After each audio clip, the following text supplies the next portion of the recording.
Two cops in Philadelphia were charged this week with assault following a beating that was caught on a store surveillance camera.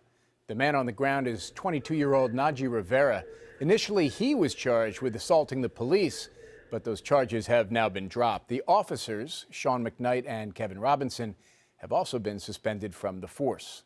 The use of private surveillance cameras in police investigations is growing, and Baltimore is one of the cities leading that trend. Vinita Nair has the story. 10 years ago, this part of West Baltimore lived up to its reputation. Back then, the drug activity was open air market.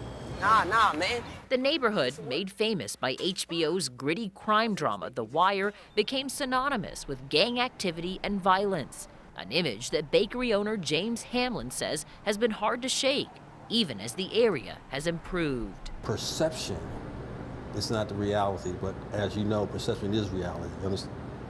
So the whole idea is to change that. Which is why Hamlin says he signed up for a new program that allows police to use footage from his shop's private security cameras. These are the different cameras that we have. Hoping better surveillance will deter crime and help revitalize his street. The idea was to make folk understand that we can bring business back to Pennsylvania Avenue and it can be safe. This one right here is Cherry Hill. Baltimore already has almost 700 security cameras across the city.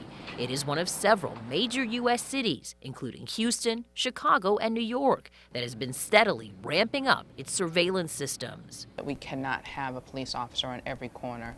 And we also know that when we have cameras, it gives us the ability to multiply the forces out on the street. Mayor Stephanie Rawlings Blake says the City Watch Community Partnership has the potential to quadruple the size of its network. Participation is completely voluntary. Police cannot access the cameras remotely, and owners can say no anytime. The American Civil Liberties Union calls it little brother surveillance and says the involvement of private citizens actually provides insulation against government abuse. Feel better? All right. Eddie Lewis has owned this Pennsylvania Avenue hardware store for 18 years.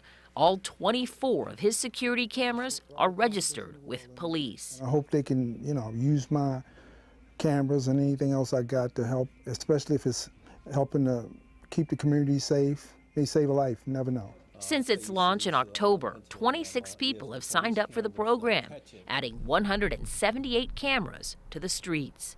Vinita Nair, CBS News, New York.